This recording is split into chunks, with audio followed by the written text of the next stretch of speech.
Torchwood takes a wrong turn, and I love it. Welcome to the Time Treadmill. I'm Ron, and these are my sweaty thoughts about Doctor Who.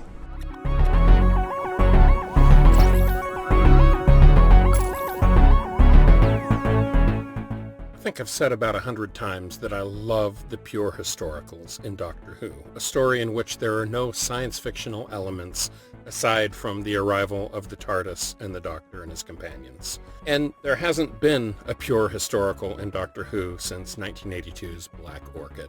There have been a few in the modern era that come close, but there's always some sci-fi thing thrown in that makes it not quite a pure historical.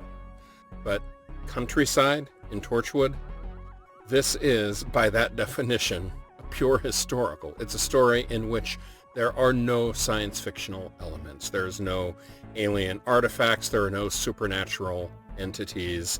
It's just the Torchwood team in an unfortunate situation. And I can guarantee you that Countrycide grew out of the title first. I'm willing to bet that Chris Chibnall had the title Countrycide with a C instead of an S and said, that's a great title for a story. Now, what's it about? And worked backwards, which incidentally is exactly how the Friday the 13th movies happened. Back in the mid-70s, writer-director Sean Cunningham had this script for a movie he wanted to make. It was his passion project, a movie called Manny's Orphans, but he couldn't get funding for it. So he needed to make a quick buck, and he knew that the way to do that was a horror film. They're cheap, easy to make, and tend to make a fair amount of return on their investment. So he started with a title. He said, Friday the 13th. That's a great story for a horror story. Now, what's it about? And he worked backwards from there. And from that, an entire genre was born. Incidentally, after the success of the first Friday the 13th movie, he did go on to make his passion project, Manny's Orphans, and it was okay. It certainly didn't light the world on fire. He made all his money from Friday the 13th. And in that same genre, Countrycide very much reminds me of the movie Wrong Turn. A story in which a carload of college students gets waylaid in rural West Virginia by a cannibal family and are hunted down until the final girl makes her escape. Countrycide is exactly that story, except it's set in rural England instead of rural West Virginia. The Torchwood team hears about a series of 17 missing persons in this same little area in the last month and go to investigate on the theory that the effects of the rift have expanded and there's some sort of alien menace out there.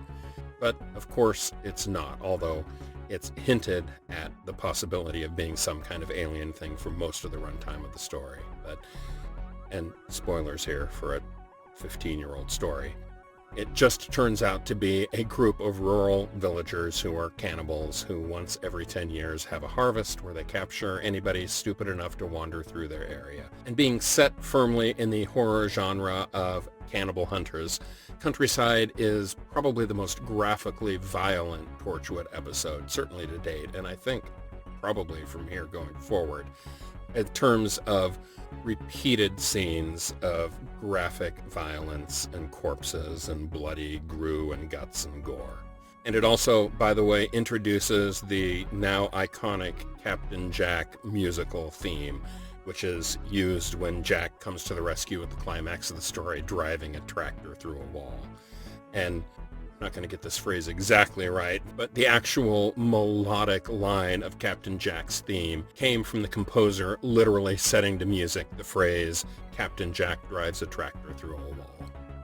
Now, unfortunately, this story at the end also kicks into high gear the Gwen and Owen affair plotline, which I hate, and it's stupid, and thankfully it doesn't go on for very long.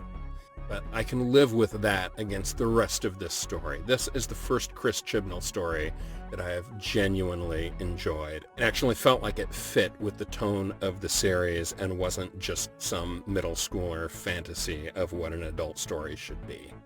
It's also, incidentally, the only story in the first 2 seasons of Torchwood that have no scenes whatsoever inside the Torchwood hub. Now, of course, every story from the third and fourth seasons are not set there for reasons which will become readily apparent at the end of the second Torchwood season.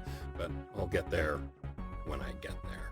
And on that note, that wraps it up for today. Tomorrow I move on to the next Torchwood story, and we are very much back to aliens and alien artifacts. I'll see you tomorrow.